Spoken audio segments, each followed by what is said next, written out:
wabarakatuh. Untuk hari ini kita membahas tentang metode Vogel's approximation.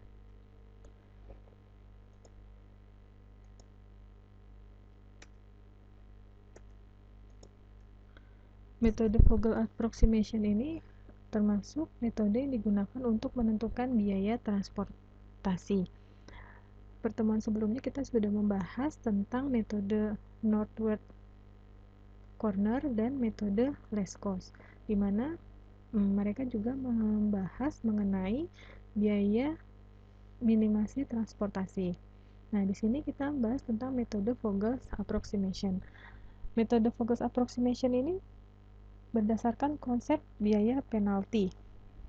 Metode approximation ini dilakukan dengan cara mencari selisih biaya terkecil dengan biaya terkecil berikutnya untuk setiap kolom maupun baris. Kemudian dari selisih ini, biaya terbesar akan dialokasikan produk sebanyak-banyaknya ke sel yang memiliki biaya terkecil. Langkah-langkah metode Vogel sendiri, yang pertama itu tentukan biaya penalti untuk tiap baris dengan cara mengurangi biaya sel terendah pada baris terhadap biaya sel terendah berikutnya.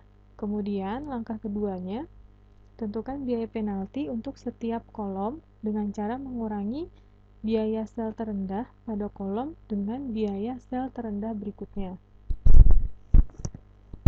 Kemudian langkah selanjutnya, setelah menentukan biaya penalti dari setiap baris dan kolom, maka kita mencari biaya penalti tertinggi dari baris dan kolom. Setelah itu, setelah ditemukan biaya penalti tertinggi, maka kita mengalokasikan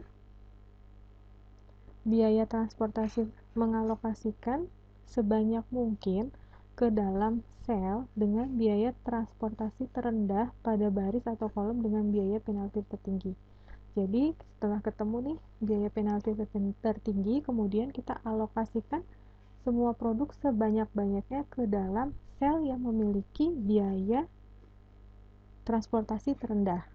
Nah, setelah sudah kita alokasikan banyaknya produk, kemudian kita menghitung lagi biaya penalti seperti langkah pertama dengan menghilangkan biaya penalti tertinggi.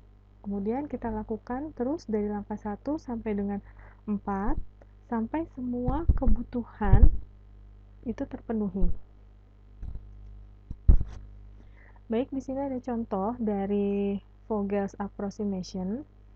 Contoh di sini adalah ada 3 pabrik, yaitu pabrik 1, pabrik 2, dan pabrik 3 dengan kapasitas masing-masing 150 untuk pabrik 1, 175 untuk pabrik 2, 275 untuk pabrik 3. Dari kapasitas ini akan didistribusikan ke lokasi penjualan, yaitu ada gudang A, gudang B, dan gudang C. Dari masing-masing gudang ini, permintaan penjualan sebesar 200 untuk gudang A, 100 untuk gudang B, dan 300 untuk gudang C. Kemudian biaya angkut dari masing-masing pabrik ke lokasi penjualan atau ke gudang yaitu sebagai berikut, bisa dilihat dari tabelnya ya. Pabrik 1 ke gudang A biayanya yaitu Rp6. Kemudian pabrik 1 ke gudang B biayanya 8, pabrik 1 ke gudang C biayanya 10. Kapasitas dari pabrik 1 150. Kemudian pabrik 2 ke gudang A ini ada 7, kemudian pabrik 2 ke gudang B 11, pabrik 2 ke gudang C 11 dengan kapasitas 175. Pabrik 3 sama, untuk ke gudang A nilainya 4, gudang B 5, gudang C 12, kapasitas 217. Nah, ini adalah permintaan setiap gudang. Gudang A permintaannya sebanyak 200, gudang B sebanyak 100, gudang C sebanyak 300. Di sini kita sudah mempunyai tabel permasalahannya. Kemudian kita menghitung biaya penalti untuk baris. Baris itu ini baris pabrik 1 sampai dengan kapasitas ini baris 1, pabrik 2 sampai kapasitas ini baris kedua, pabrik 3 sampai kapasitas ini baris ketiga. Untuk biaya penalti untuk baris yaitu mengurangi biaya terkecil dengan biaya terkecil berikutnya. Kita lihat di sini untuk pabrik 1, biaya terkecilnya adalah 8, kemudian biaya terkecil berikutnya adalah 6. Berarti untuk nilai pabrik 1, 8 dikurangi 6, berarti nilai biaya penaltinya adalah 2 untuk baris pabrik ke-1. Kemudian untuk pabrik kedua, ini sama. Nilai terkecilnya adalah 7, kemudian nilai terkecil berikutnya adalah 11. Ini berarti 11 dikurangi 7 nilainya adalah 4. Untuk baris ketiga sama, biaya terkecilnya 4, kemudian 5, maka 5 dikurangi 4 nilainya adalah 1. Ini sudah ketemu biaya penalti untuk baris. Kemudian kita mencari biaya penalti untuk kolom. Kolom itu adalah yang gudang A, gudang B, gudang C. Dari gudang A, kolom gudang A, nilai terkecilnya adalah 4, kemudian 6. Maka nilai biaya penalti untuk kolom 6 dikurangi 4 sama dengan 2. Untuk gudang B juga sama. Gudang B nilai terkecilnya adalah 5, kemudian 8, maka nilai penaltinya 8 dikurang 5 yaitu 3. Gudang C sama, 10 kemudian 11, maka biaya penaltinya 11 dikurang 10 sama dengan 1. Nah, tadi kita sudah menghitung masing-masing biaya penalti untuk baris dan biaya penalti untuk kolom. Kemudian kita pilih baris atau kolom dengan biaya penalti tertinggi. Ini adalah penalti yang sudah tadi kita hitung ya, untuk baris 1, 2, 4, 1. Ini ya, ini baris 2, 4, 1, kemudian untuk kolomnya adalah 2, 3, 1. 2, 3, 1. Baik, ini sudah ketemu penalti baris, ini adalah biaya penalti kolom. Dari biaya penalti baris dan biaya penalti kolom ini, kita cari mana yang nilainya paling tinggi atau tertinggi. Nah, di sini kita lihat yang paling tertinggi adalah di pabrik 2 dengan nilai penaltinya adalah 4. Maka di sini kita kasih tanda nih, ini biaya penalti tertinggi berada di baris kedua atau pabrik kedua. Kemudian kita sudah ketemu nih biaya penalti tertingginya. Maka kalau sudah ketemu biaya penalti tertinggi, itu kita lakukan alokasi sebanyak mungkin ke sel visible dengan biaya transportasi terendah pada baris atau kolom dengan biaya penalti tertinggi. Berarti kita alokasikan sebanyak mungkin produknya ke biaya transportasi terendah. Ini tadi yang tertinggi. Kita lihat di sini baris kedua berada di pabrik kedua. Kita lihat nilai biayanya ada 7, 11, dan 11. Di antara tiga ini, biaya transportasi terendah berada di gudang A. Maka kita lihat kapasitasnya adalah 175, permintaannya ada 200. Berarti 175 ini kita bisa alokasikan ke gudang A sebanyak 175. Kenapa ini 175? Karena kalau kita kasih 175, permintaan 200 ini masih memungkinkan.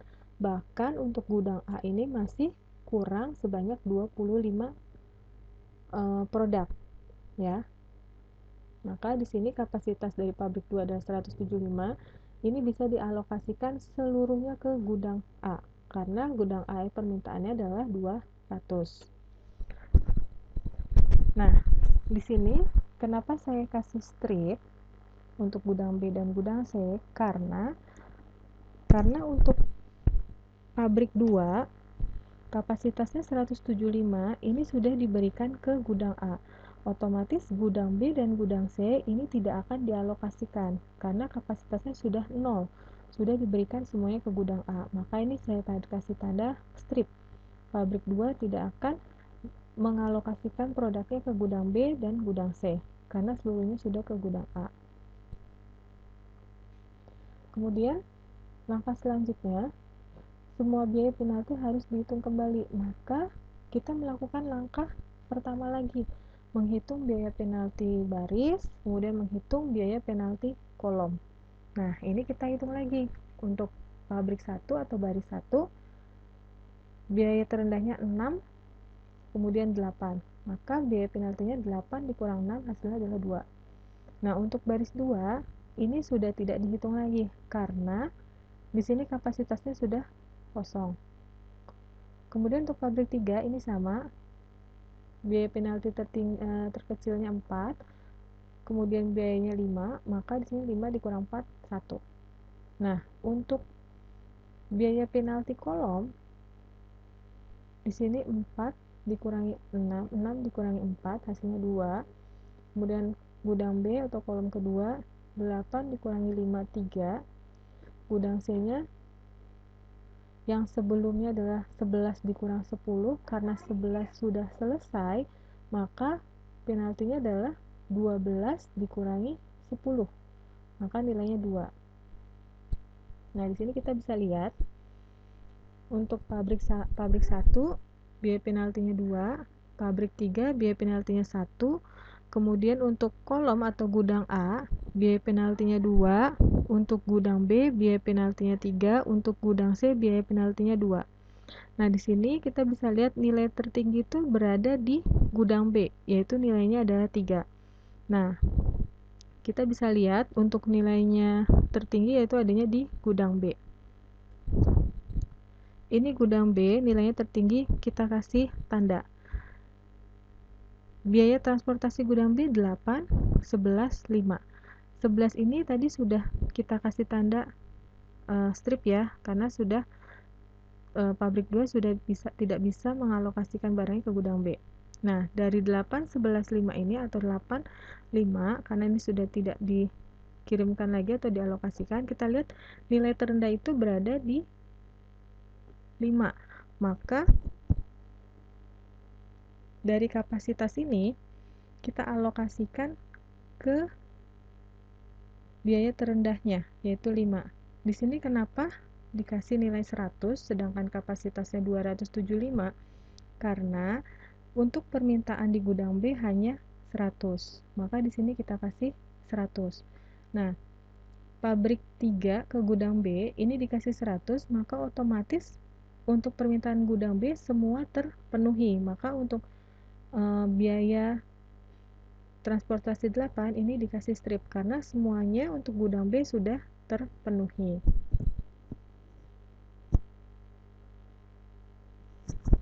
Kemudian kita lakukan lagi alokasi yang ketiga, ini sama, melakukan lagi langkah dari 1, 2, dan 3 untuk mencari lagi biaya penalti kolom dan baris.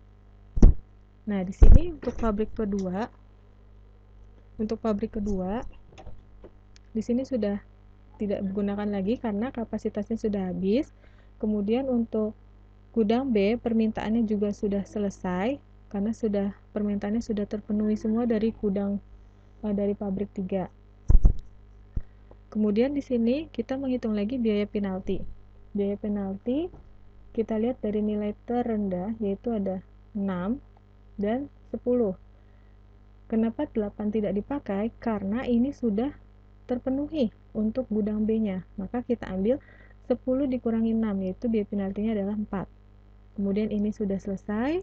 Kemudian baris ketiga ini sama, bukan 5 dikurangi 4 lagi, tapi 12 dikurangi 4. Karena angka 5 ini sudah selesai, untuk gudang B sudah selesai. Maka biaya penaltinya adalah 8. Nah, untuk kolom ini juga sama, berarti 4, 6 dikurangi 4, yaitu 2. Gudang B sudah terpenuhi, kosong. Kemudian gudang C, 12 dikurangi 10, maka nilainya 2. Nah, dari biaya penalti baris dan kolom ini 4, 8, dan biaya penalti kolomnya adalah 2 dan 2, maka kita ambil penalti tertinggi yaitu 8. Nah, 8 ini berada di baris ketiga atau pabrik ketiga. Berada di baris ketiga atau pabrik ketiga, kita lihat dari gudang A, gudang B, gudang C, mana biaya yang paling terkecil, yaitu 4. Nah, 4 ini berada di gudang A. Gudang A tadi sudah terpenuhi pada alokasi pertama yaitu 175. Sedangkan permintaannya ada 200. Maka untuk pabrik 3 ini mengalokasikan barang atau produk ke gudang A sebanyak 25. agar permintaan gudang A ini terpenuhi menjadi 200. Di sini 275 sudah dibagi 100, sisanya 175, maka dibagi lagi 25, maka di sini sisanya menjadi 150. Berarti untuk gudang A sudah terpenuhi, maka untuk pabrik 1 kita kasih strip. Berarti pabrik 1 tidak mengalokasikan ke gudang A, karena gudang A sudah dialokasikan dari pabrik 2 dan pabrik 3. Baik, di sini masih ada kapasitas dari pabrik 1 belum digunakan, masih ada 150. Kapasitas pabrik 2 sini sudah habis. Kapasitas pabrik ketiga di sini masih ada 150 yang baru digunakan atau dialokasikan, ini sebanyak 125. Maka kita lakukan lagi alokasi lagi Vogel approximation-nya dengan langkah keempat. Langkah keempat ini sama, kita mencari biaya penalti lagi. Nah, tetapi kita lihat di sini, karena di sini sudah selesai, gudang A sudah selesai, tinggal gudang C yang belum dialokasikan. Berarti sisa dari kapasitas pabrik 1 dan pabrik 3 ini dimasukkan ke gudang C 150 dan gudang C 150 dari pabrik 3. Jadi seperti ini. Nah, ini sudah habis kapasitasnya. Pabrik 1 dialokasikan ke gudang C, pabrik 2 kapasitasnya 175 ini dialokasikan semuanya ke gudang A, pabrik 3 kapasitasnya 275 ini dialokasikan ke gudang A sebanyak 25, gudang B 100, gudang C 150. Nah, ini semuanya sudah terisi atau sudah dialokasikan, maka semua sel sudah terpenuhi. Berarti untuk nilainya pabrik 1 ke gudang C ini sebanyak 150, pabrik 2 ke gudang A sebanyak 175, pabrik 3 ke gudang A sebanyak 25, pabrik 3 ke gudang B sebanyak 100, pabrik 3 ke gudang C sebanyak 150. Ini sudah kita dapat alokasinya dari pabrik ke gudang. Kemudian kita sudah mendapatkan nilai alokasi, maka kita menghitung total biaya transportasi. Jalur 1C ini 150, pabrik 1 ke C 150, berarti 150 produk atau unit dikalikan dengan biaya transportasinya adalah 10. 150 dikalikan 10 yaitu 1.500. Kemudian untuk 2A 175 dikalikan dengan biaya transportasinya yaitu 7. 175 dikali 7 hasilnya 1225. Pabrik 3 ke gudang A 25 unit dikali biayanya 4 yaitu 100. Pabrik 3 ke gudang B 100 unit dengan biayanya adalah 5, maka totalnya 500.